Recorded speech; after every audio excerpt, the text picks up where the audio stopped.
지난 우리 교회가 세워지고 이제 5년째 우리 지난 시간 돌아보니까 설교 시간 때 세 권의 성경책을 함께 이렇게 한 절 한 절 걸어왔던 것 같습니다. 처음에는 에베소서, 그다음 여호수아서, 그다음 지금 우리가 오늘 요한복음 이렇게 해왔습니다. 에베소서는요 어떤 말씀이었나 살펴보니까 막 저희도 교회를 시작했던 시점에 하나님이 에베소서를 또 하게 하셨던 것 같아요. 교회란 무엇인가를 우리 교회란 무엇인가를 에베소서를 통해서 깨닫게 하셨고, 그 다음에 여호수아서는요 마치 가나안 땅을 정복해가는 그 과정이 마치 우리 교회 공동체 성도들의 삶과 너무 맞닿아 있더라고요. 그래서 깨달음도 주시고 다시 용기도 주셨던 그런 말씀이 여호수아서였습니다.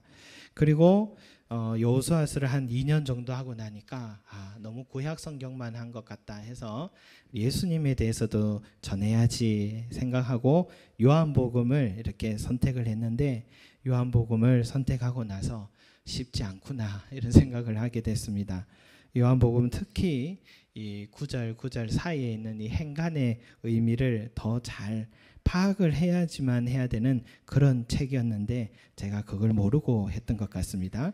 그런데 하면서도 이제 오늘 이제 마지막 두 절을 앞에 서게 됐습니다. 그래서 마음이 좀 뿌듯하기도 하고, 이 목사에게는요 목회를 하면서 남는 건 설교밖에 없구나. 우리 마치 여행 가면 남는 건 사진밖에 없다고 하듯이 설교밖에 없구나 그런 생각을 했었습니다. 그런데 여러분, 우리도 여행 가서 사진을 찍고 나면 사진밖에 없다고 열심히 찍고 나면 빛바랜 사진들을 또 잘 돌아보지 않잖아요. 컴퓨터에 자료 사진들을 많이 넣어두기는 했지만 늘 볼 것 같아도 깊숙한 곳에 이제 들어가서 어디에 무슨 사진이 있는지도 우리가 기억나지 않듯이, 지난 요한복음이 145편의 설교를 준비한 제가 내가 무슨 설교를 했는지 솔직히 가물가물하더라고요. 준비한 제가 이 정도면 듣는 여러분들은 어떠실까 이런 생각을 하면서 이제는 이런 긴 요한복음 같이 긴 건 하면 안 되겠다 이런 생각과 이제는 십계명, 주기도문, 사도신경, 산상순 이런 짧은 시리즈로 해야겠다 그런 생각도 했습니다. 그런데 제 안에 이런 질문이 들더라고요. 너는 과연 에베소서를 설교하면서 교회가 무엇인지 올바로 깨달았느냐? 너는 여호수아서를 통해서 광야 같은 삶을 살아낼 지혜와 용기를 너희가 깨닫고는 네 삶에 적용하고 살고 있느냐? 너는 요한복음서를 통해 예수를 알기를 원했지만 정작 예수님 말씀대로 너는 살아내고자 했더냐 하는 그런 질문이 듭니다. 마치 우리가 드라마 한 편 감동받으면서 열심히 시청하다가 마지막 회를 두면 너무 아쉽게 이제 무슨 낙으로 살까 이런 생각 들잖아요. 그런데 또 다음 드라마 예고편을 보면 또 보고 싶어서 또 보게 됩니다. 그러면 너무 또 재미있어서 이전 드라마가 잊혀져 버리고 새 드라마에 내 마음이 또 빠져 사는 거죠. 그렇게 돌아보면 스쳐간 드라마가 참 많고 많은데, 참 작가, 연출하는 감독 대단하다 생각하는데 그 다음 보면 또 대단한 사람들이 또 나타나더라고요. 그러다 보니까 나는 끊임없이 새로움에 젖어들고 이전 것은 잊어버리게 되는 것 같습니다. 여러분, 그러나 내 인생에 정말 내 인생을 변화시켰던 그런 큰 감동, 잊혀지지 않는 드라마를 꼽으라 하면 좀채 또 떠오르지 않습니다. 다 좋았는 것 같은데 좀채 떠오르지 않습니다. 왜 그럴까 보니까 나는 그저 소비하면서 지내왔구나. 그저 소비하면서 지내왔다는 걸 알게 됩니다. 혹시 성경책이 그랬던 건 아닐까? 설교가 그랬던 건 아닐까? 마치 드라마처럼 소비하면서 듣고 있지는 않았는가? 무엇을 들었는지 깨달았는지 그 순간은 감동은 있지만 시간이 지나면 가물가물하게 잊혀지고 있는 것이죠. 드는 생각이 이 책거리처럼 성경책 하나 떼는 게 과연 중요할까? 우리에게 더 많은 설교를 듣는 게 중요할까? 내 자신을 한번 돌아보게 됩니다. 지금까지 내가 들은 설교는 얼마나 많았고 성경 말씀에 대한 강의도 얼마나 들었느냐. 그러나 나는 변하고 있는가? 한번 정직한 질문을 던지고 답변을 해야 되지 않나 하는 생각이 듭니다. 나는 그 많은 설교를 듣고 또 말씀의 배움을 얻었지만 변하고 있고 자라고 있는가? 새 사람이 되어가고 있는가? 그저 종교 행위만 있고 내 삶에 변화가 없게 된다면 우리는 이 행위를 한번 재고해 봐야겠다 하는 생각이 듭니다. 그런 의미에서 오늘 이 마지막 두 절의 말씀이 우리에게 던져주는 메시지가 있는 것 같아요. 먼저 25절 말씀인데 25절 말씀 같이 읽겠습니다. 시작. 예수께서 행하신 일이 이외에도 많으니 만일 낱낱이 기록된다면 이 세상이라도 이 기록된 책을 두기에 부족할 줄 아노라. 아멘. 여러분, 예수님의 행하신 일을 다 기록하면 이 세상에 기록된 책을 두기에 부족하다. 여러분, 좀 과장된 느낌 받지 않습니까? 예수님의 삶이 30년인데 그 삶을 깨알같이 기록해도 제 생각엔 한 몇십 권이면 다 기록할 것 같은데 그걸 세상에 두기에 부족할 정도다라고 하는 것은 좀 과장되다 하는 생각이 듭니다. 그러나 이 말이 이런 뜻이겠죠. 요한복음에 지금 기록되어 있는 것보다도 기록되지 않은 예수님의 행적이 훨씬 더 많은 예수님의 말씀과 가르침 행적들이 있었다라는 그 말이겠죠. 그리고 24절 25절 말씀은 사도 요한이 한 말이 아닌 것 같습니다. 왜냐하면 24절에 보니까 우리는 이라는 단어가 있는 거 보니까 요한복음에 대해 요한이 쓴 것이라는 것을 요한에게서 말씀을 배웠던 그 성도들이, 요한을 아는 사람들이 요한이 썼다라는, 요한의 증언이라는 것을 인정한다, 이런 의미를 갖고 있는 것 같습니다. 그래서 25절에 나온 약간 과장된 말은 요한의 말이 아니라 그를 증언하고 있던 사람들의 말이다 볼 수 있겠죠. 그러나 이건 또 다른 의미를 갖고 있습니다. 뭐냐? 더 많은 예수님의 행적을 기록할 수도 있지만 더 많은 행적을 기록하고 증언한다고 해서 그게 중요한 것만은 아니다라는 의미도 여기에 포함하고 있다 생각합니다. 내 자신을 보면 제일 잘 알죠. 저는 나 자신이 변하고 있는가 의문이 듭니다. 제 자신을 보면 의문이 듭니다. 여러분, 그래도 목회자는 여러분들보다 더 많은 시간을 교회에 생활을 하고 또 기도와 말씀을 가까이 하는 그런 생활을 하고 있잖아요. 그런데도 내가 변하고 있는가? 그렇다고 말을 못할 것 같아요. 그렇게 많은 가까이에 있는데도 그렇다고 말을 못할 것 같아요. 남을 판단하지 말라고 성경에 그렇게 가르치고 배웠고 저 또한 전하고 있는데도 여전히 내 안에는 남을 판단하고 있는 삶을 멈추지 못하고 있습니다. 육신의 소욕, 쾌락을 쫓지 말라고 하지만 나는 여전히 육신의 소욕에 넘어지고 있는 내 모습을 봅니다. 또 앞에서도 그렇게 성경 말씀처럼 남을 섬기며 살라고 그렇게 말씀을 통해서 배웠고 가르쳤으면서도 나는 여전히 나 자신을 더 사랑하고 있고 남을 섬기기보다는 나를 위한 삶을 살려고 하는 이 모습을 보게 됩니다. 여호수아서를 공부했으면서도 여전히 믿음이 부족하고 요한복음을 공부했음에도 여전히 예수님을 뜻을 따라 살지 않습니다. 제자 훈련을 하면서도 나는 여전히 제자로 살지 않고 있고 이렇게 변하지 않고서 신앙생활하고 있으면서도 앙케이트 조사할 때는 기독교라고 또 당당하게 사랑합니다. 그런 내게 더 많은 예수의 가르침, 예수의 행적의 증언들을 듣고 아는 것이 무슨 의미가 있을까 하는 생각을 합니다. 이런 식이라면요, 30년, 40년 우리가 교회 생활해도 우리는 항상 그 자리에 멈춰 있을 겁니다. 마저 남은 순수함마저도 오히려 잃어버리고 서로 핥히고 몹쓸 행동을 하는 빈껍데기 신앙생활이 되어 있을 수도 있습니다. 지금 한국 교회는 전 세계가 주목한답니다. 어떻게 저렇게 교회들이 그리스도인들이 많이 든든하게 서가고 있을까?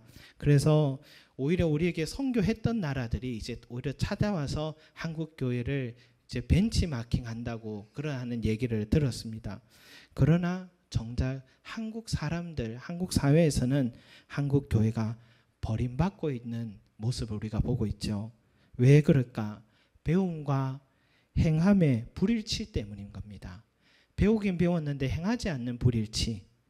우리 모두 새로운 드라마를 소비하면서요, 지난 드라마의 감동 그 순간뿐인 것처럼 나는 아니라고 할지 모르지만 예수님의 말씀과 행적을 그렇게 지금 소비하면서 받아들이고 살아가고 있는 건 아닌가 돌아봅니다.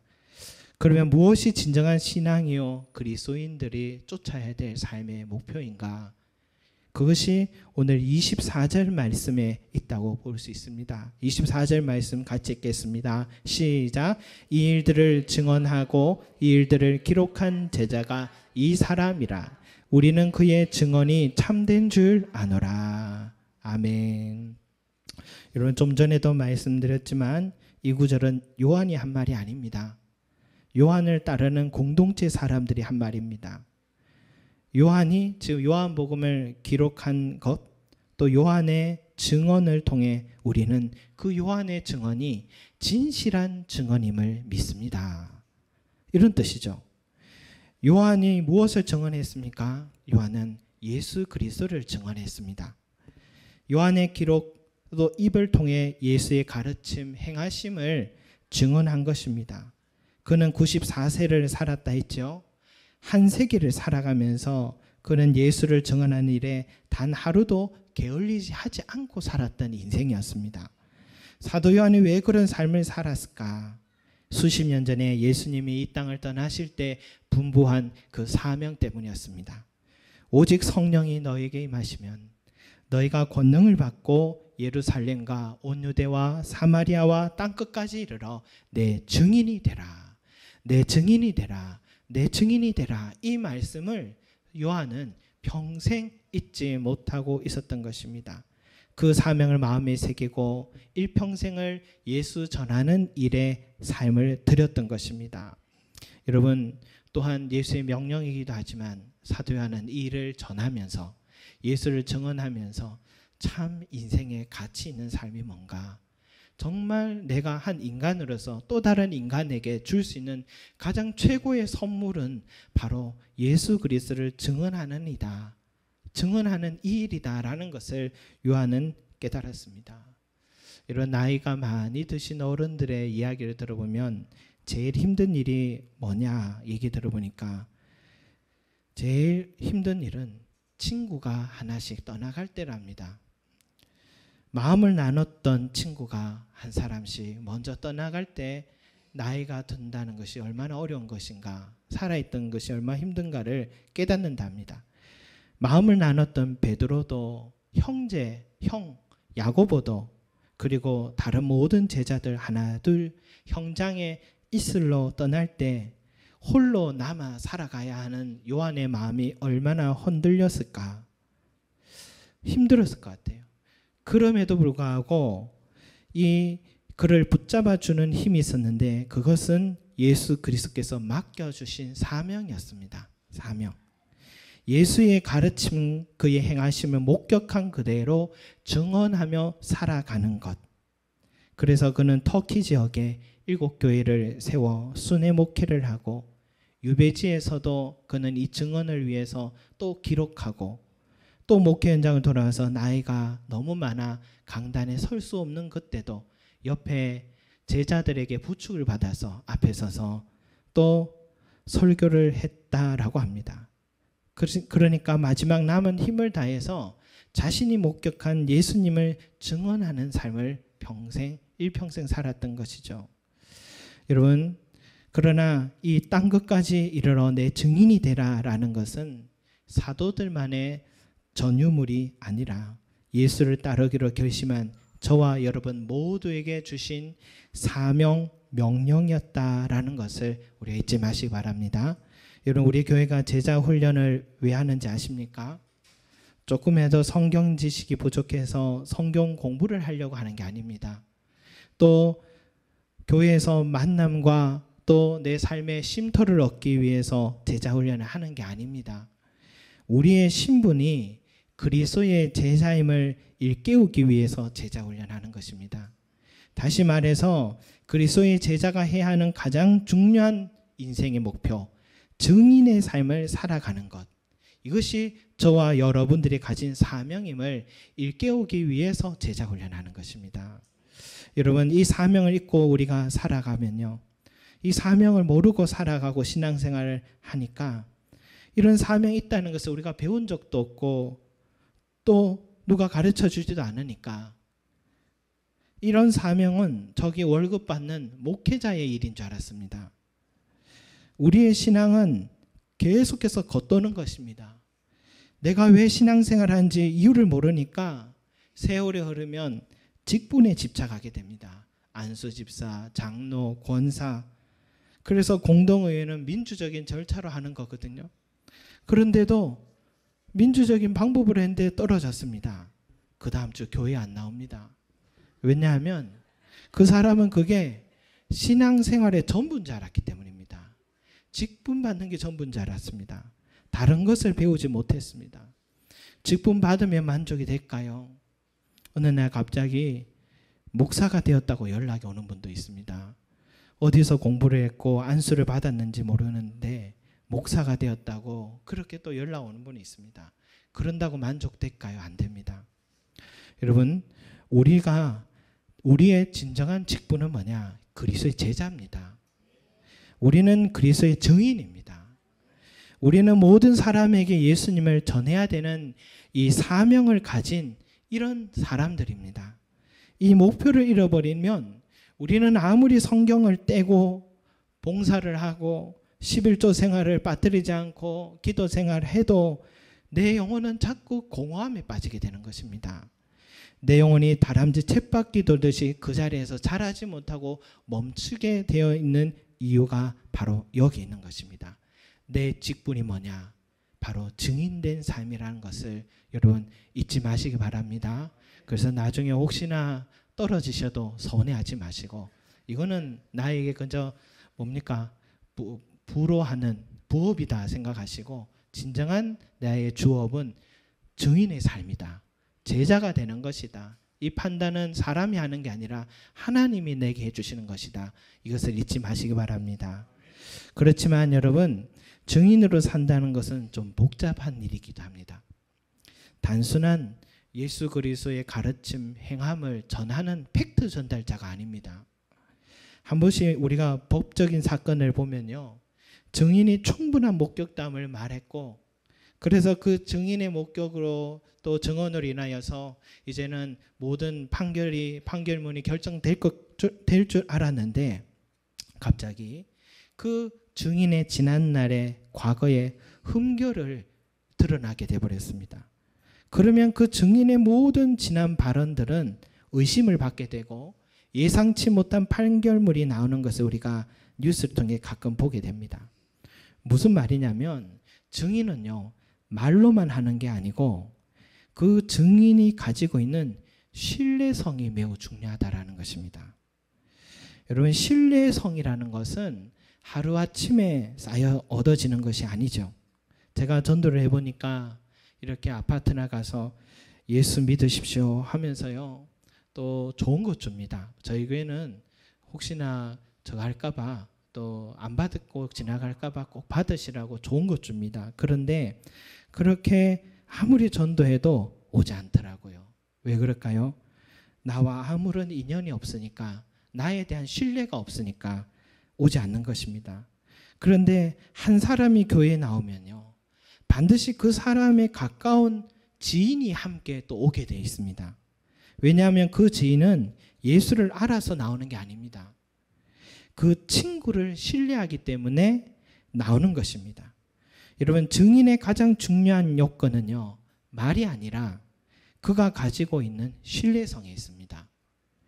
한국 교회 신학이 없습니까? 교리가 없습니까? 한국처럼 이렇게 탁월한 프로그램 신학자들, 좋은 경건 서적들, 신학 서적들 이런 나라가 없답니다. 이렇게 많은 교회들, 전도자들, 강단, 많은 비용을 전도지에 사용하고 그러는데 왜 세상은 교회를 향해 눈살을 찌푸리고 또 점점 신자들의 수는 줄어가고 있느냐? 신뢰성을 잃어버렸기 때문입니다. 주일날에 성경책을 끼고 가는 것 보면 그리스도인인 것 같은데 주중 생활을 보면 영 엉망인 것입니다.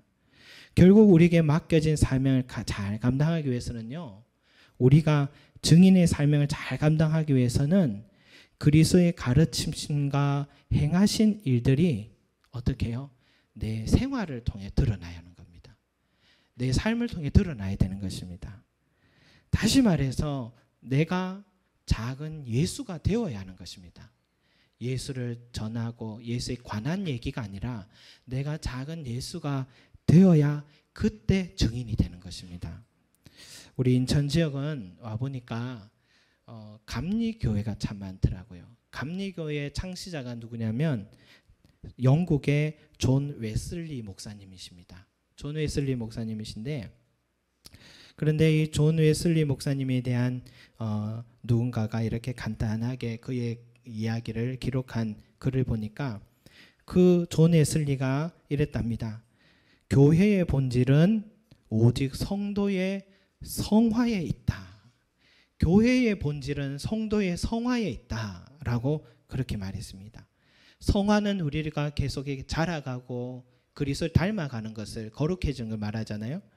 근데 성화를 존 웨슬리 목사님이 두 가지로 정의를 했다 합니다. 하나는 세상으로부터 빠져나와서 거룩하게 되는 성결, 깨끗함. 세상과 구분된 성결이고, 또 다른 하나는요, 세상으로 들어가서 섬기는 사랑이다라고 그렇게 했답니다. 그러니까 진정한 우리가 또 교회의 본질은 뭐냐면 세상에서 사랑을 실천하는 행위. 먼저는 내 자신을 거룩하게 지켜나가고 세상을 빠져나와서 지켜나가고 그 다음 세상 속으로 들어가서 섬기고 사랑을 실천하는 행위. 이것이라고 존 웨슬리 목사님이 성화를 정의했습니다. 그래서 웨슬리는 뭐라 했냐면 유대인들은 10분의 1을 나누어 주고 바리새인들은 10분의 2를 나눠 주지만 우리 기독교인들은 줄 수 있는 모든 것을 나누어 줘야 한다. 그렇게 말했습니다. 웨슬리 자신도요, 자신이 목회하면서 최소한의 생활비를 제외하고는 대부분 선교와 구제를 위해서 사용했답니다.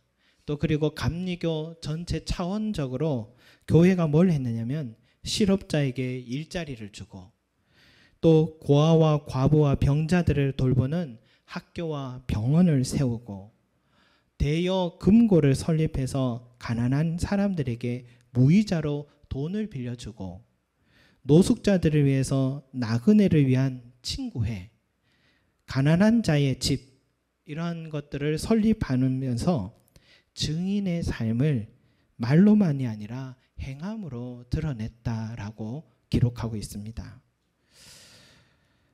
사랑하는 성도 여러분, 예수님은 저와 여러분들이 증인의 삶을 살기를 원하십니다. 예수님이 누구신지, 왜 이 땅에 오셨는지, 예수님의 죽으심과 다시 사심, 그것을 전하기를 원하십니다. 그러면서 동시에 그 행하신 모든 이적들, 또 죄인들과 또 창녀들과 나그네들과 헐벗은 자들과 소외된 자들을 항상 함께 하신 예수님 삶을 증가하기를 원하십니다. 때를 얻든지 못 얻든지 우리는 내 가족과 또 내 형제와 친지들에게 모든 맺어진 인연들에게 여러분 예수 그리스도를 전하시는 증인의 사명을 가지시길 바랍니다. 그러나 여러분 증인되기 이전에 먼저 우리가 예수님을 닮기를 원하십니다. 예수님의 사랑을 전하기 전에 먼저 우리가 사랑하기를 원하고 또 예수의 섬김을 자랑하기 전에 우리가 먼저 형제 자매를 섬기고 용서하고 끌어안아 주기를 원하십니다. 세상 사람들은 나의 증언과 삶을 보고 예수님께로 다가오기 때문입니다. 여러분, 사도 요한의 별명 뭔지 아십니까? 성경에서 자꾸 나오잖아요. 예수께서 사랑하시던 제자였습니다. 여러분, 그것은 예수님이 살아 계실 적에 가진 별명이라고 할 수 있겠죠. 너무 예수님의 사랑을 많이 받으니까 다른 제자를 붙여준 것 같습니다. 그런데 나중에는 그의 별명이 뭐냐? 사람들은 요한을 향해서 사랑의 사도라고 했습니다. 그를 가장 잘 아는 성도들은 오늘 24절 말씀에 이런 얘기하죠. 우리는 그의 증언이 참된 줄 아노라. 우리는 그의 증언이 참된 줄 아노라. 어떻게 이런 확신을 갖고 말할 수 있었을까요? 바로 사도 요한은 말로만이 아니라 정말 사랑을 실천하면서 그리스도의 사랑과 그리스도의 뜻을 전했기 때문에 사람들은 요한의 말이라면 우리는 믿겠습니다. 그 말입니다. 우리는 그의 증언, 사도 요한의 증언은 무조건 참된 줄 아노라. 그의 삶을 통하여서 그리스도의 실천 사랑을 드러냈기 때문인 것을 우리는 또 깨닫기를 바랍니다. 사랑하는 성도 여러분, 우리 신앙의 목표가 증인의 삶인 것을 마음에 새기시고 다른 목표 두지 마시고 이제는 그렇게 신앙생활 하시기 바랍니다. 그리고 증인으로서 내가 먼저 실천해야 된다. 바로 이러한 여러분 목표를 두고 살아가신다면 우리 야고보가 이런 말을 했죠. 사랑으로 역사하는 믿음. 여러분, 사랑으로 역사하는 믿음. 믿음은 실천 사랑으로 드러나야 된다라고 했듯이 저와 여러분들이 그러한 삶을 살아가신다면 반드시 우리에게 주신 사명을 잘 감당하게 될 줄로 믿습니다. 여러분, 주보 뒤편에 보면 사명이라는 이 가사가 있는데 찬양 가사입니다. 한웅재 목사님이 쓰신 가사 곡인 것 같은데 제가 한번 읽어드리겠습니다.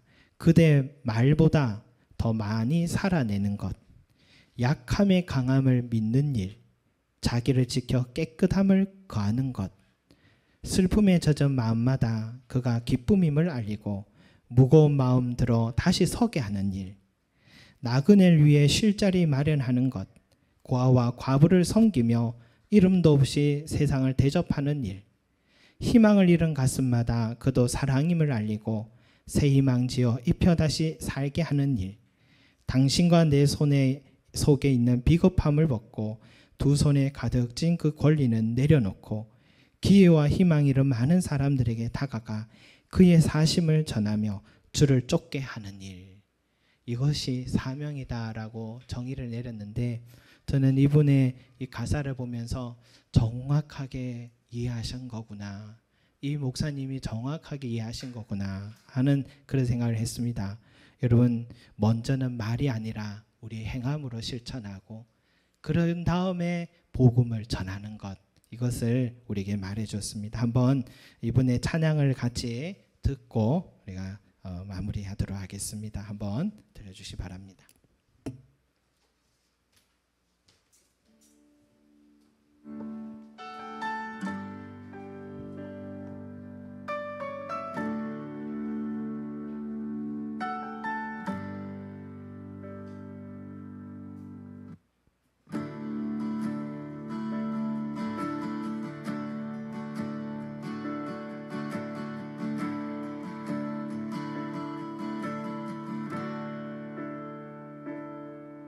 그대 말보다 더 많이 살아내는 것, 약함에 강함을 믿는 일,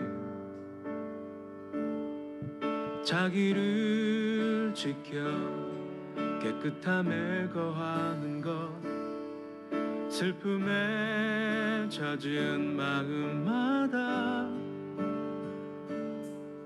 그가 기쁨임을 알리고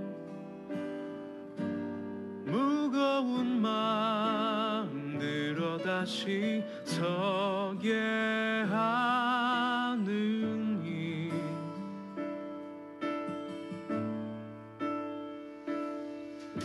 나그네를 위해 쉴 자리를 마련하는 것, 고아와 과부를 섬기며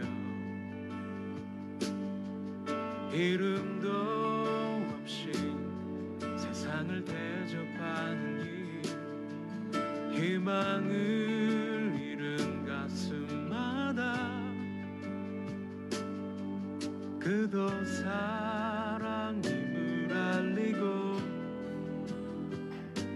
새 희망 지어 입혀 다시 살게 하는 일.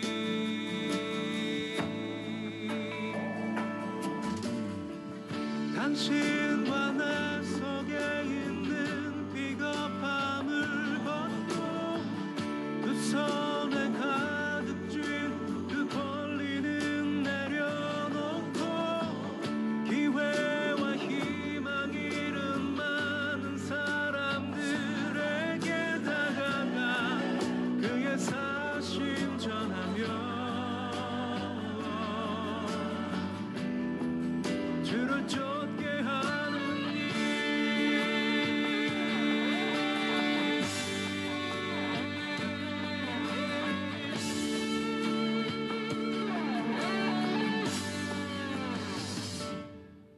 나그네를 위해 쉴 자리를 마련하는 것, 고아와 과부를 섬기며 이름도 없이 세상을 대접하는 일, 희망을 잃은 가슴마다 그도 사랑임을 알리고 새 희망 지어 입혀 다시 살게 하는 일.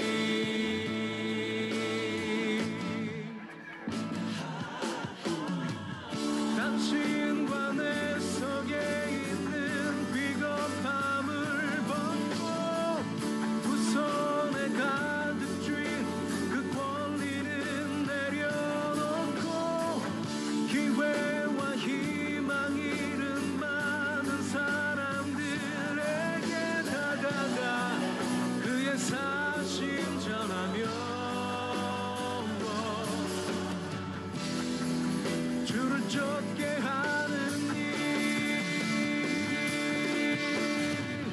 당신과 내 속에 있는 비겁함을 벗고 두 손에 가득 쥔 그 권리는 내려놓고 기회와 희망 잃은 많은 사람.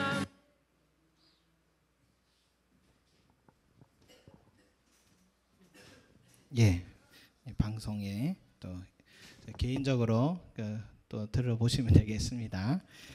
여러분, 우리가 이제 그동안 또 얼마나 또 앞으로도 많은 말씀을 듣느냐보다도 이제 우리 교회가 앞으로 또 내 신앙이 앞으로 어떻게 달려나가야 될 것인가, 이 부분에 있어서 여러분 좋은 지혜가 있으면 함께 나누어 주시기 바랍니다. 어떻게 하면 우리가 더 증인의 삶을, 우리 교회가 어떻게 하면 더 증인의 삶을 잘 이루어낼 수 있을 것인가, 좋은 지혜가 있으시면 또 내 은사와 재능으로 가지고도 함께 섬기며 달려나가는 우리 교회가 되었으면 좋겠습니다. 그리고 우리 자신이 되었으면 좋겠습니다. 한번 같이 기도드렸으면 좋겠습니다. 주님, 사도 요한과 같이 일평생을 주님 증인된 삶 살게 하여 주십시오. 예수 그리스도께서 누구신지를 알려드리되 또한 우리 삶을 통하여서 그 사랑을 느낄 수 있도록 전하는 우리 삶이 증언자가 되게 하시고 증인이 되게 도와주십시오. 우리가 그의 증언이 참된 줄 아노라 라고 했던 것처럼 우리의 삶을 통하여서 많은 사람들이 우리 모습 보고 예수 그리스도를 믿게 하여 주시옵시고, 우리의 말을 통하여서도 주님의 말씀을 마음에 받아들이고 믿는 은혜가 있도록 주여 우리 교회를 사용하시고 우리 삶을 사용하여 주십시오. 변화받게 하여 주시고 우리 인생의 목표를 이제는 새롭게 하여 주셔서 주여 이 사명 잘 감당하고 주님 앞에 설 수 있게 해달라고 우리 시간에 함께 기도드리겠습니다. 주여 주여 주여 사랑과 은혜가 많으신 우리 아버지 하나님, 주여 우리의 신앙이 자라가는 신앙 되게 하시고 우리 신앙이 아버지 하나님께 변화받게 하여 주십시오. 주여 우리 신앙이 아버지 하나님이여 교회 생활 안에서 멈춰있고 주여 맴도는 신앙이 되지 말게 하시고 다람쥐 쳇바퀴 같이 세월이 흘러도 늘 그 자리에서 아버지 멈춰있는 우리가 되지 않도록 도와주십시오. 주님 증언자가 되기를 원합니다. 증인이 되기 원합니다. 주여 땅끝까지는 내 증인이 되라는 주님의 음성과 말씀이 아버지 순종할 수 있게 하시고 주님 그 일을 위하여 내 삶의 남은 여정을 주님께 영광 돌리는 우리들이 될 수 있게 도와주시옵소서. 우리 교회가 아버지 하나님이여 나그네의 쉼터가 되게 하여 주십시오. 주여 우리 교회가 고아와 과부를 섬기는 교회가 되게 하여 주십시오. 우리 교회가 아버지 하나님이여 주님을 잃고 방황하는 자들에게 그가 사랑임을 알게 하시고 그를 아버지 하나님 전하는 교회가 되게 하여 주시옵소서. 주여 우리 교회가 증언하는 아버지의 교회요 증인된 교회가 될 수 있도록 도와주셔서 제자로서 세워지는 우리들이 되게 하시고 제자의 사명을 감당하는 우리들이 될 수 있도록 은혜 내려 주십시오. 주여 홀로 영광 받아 주시길 원합니다. 우리 삶을 통하여 또한 아버지 하나님 주님이 주신 사명을 주님께 아버지 하나님이여 잘 감당하고 설 수 있도록 우리 한 사람 한 사람을 축복하여 주십시오. 은혜 내려 주시기를 소망합니다. 하나님 감사합니다. 사랑과 은혜가 많으신 하나님 감사드립니다. 지난날 전하는 자나 듣는 자나 주님의 말씀을 듣게 하시고 깨닫게 해주셨음을 감사드립니다. 이제는 아버지 하나님 자라나게 해주십시오. 몸은 작고 머리만 큰 그런 아버지 하나님 신자가 되지 말게 하시고 머리부터 발끝까지 온전하게 장성한 분량으로 자라난 건강한 신자가 되게 하여 주시옵소서.